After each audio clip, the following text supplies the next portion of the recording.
3, 4, 5 తరగతులలో ఉండే sky group పిల్లలకి కృత్య నిర్వహణ ఎలా చేయాలి? టీచర్స్ డైరీ ఎలా రాయాలనేది ఈ వీడియోలో చూద్దాం. డే 11కి సంబంధించి తెలుగులో సంభాషణ.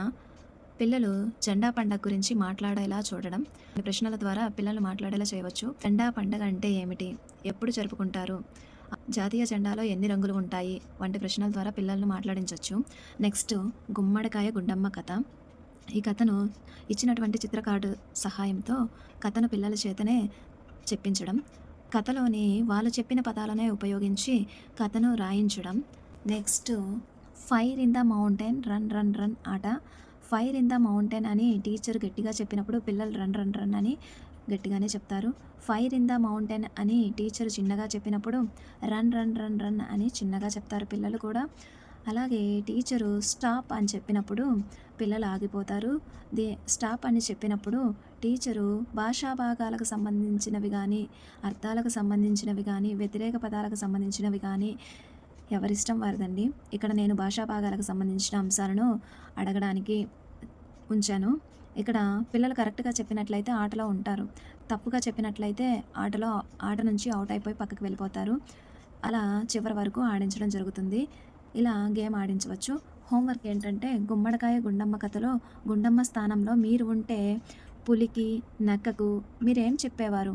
ఆలోచించి రాయండి అని చెప్పి ఇవ్వచ్చు. తర్వాత మ్యాథ్స్కి సంబంధించి సంభాషణ.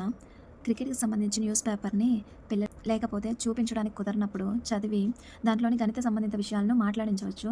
ఎన్ని వికెట్స్ తీశారు? ఎంత స్కోర్ చేశారు? ఎవరు ఎక్కువ వికెట్స్ తీశారు? ఎవరు విన్ అయ్యారు? ఎన్ని రన్స్తో విన్ అయ్యారు? ఓవర్స్ ఎన్ని ఉంటాయి? వంటి విషయాలకు సంబంధించిన పిల్లలకు గణితానికి సంబంధించిన విషయాలు మాట్లాడించవచ్చు. కరెన్సీతో కృత్యాలు. ఎగ్జాంపుల్, టీచర్ ఇక్కడ 1001 రూపీ అని పిల్లవాడికి చెప్పి దానికి సరిపడా కరెన్సీ నోట్లను చూపించమని అడగవచ్చు. అలాగే 2020ని 2025ని చూపించమని అడగవచ్చు. నెక్స్ట్ చతుర్విధ ప్రక్రియలను విస్తరణ రూపం ద్వారా చేయించడం. ఇక్కడ ఒక ఎగ్జాంపుల్ ఇచ్చాను. నెక్స్ట్ పాచిక ఆట. 2 డైస్ని తీసుకొని మల్టిప్లికేషన్తో నెంబర్స్ని రాయించడం. 2 డైస్లో ఒక డైస్ 3, ఇంకొక డైస్ 1 పడింది అనుకోండి, దాన్ని మల్టిప్లై చేస్తే 3ని 1తో మల్టిప్లై చేస్తే ఎంత వస్తుంది అని రాయించవచ్చు. అలా మిగతా ఆటని పూర్తి చేయవచ్చు. అలాగే మ్యాథ్స్లో హోంవర్క్ ఏంటంటే విస్తరణ రూపం ద్వారా తీసివేతలు ఎలా చేయాలనేది ఇంటి దగ్గర పిల్లల్ని రాయమని చెప్పచ్చు.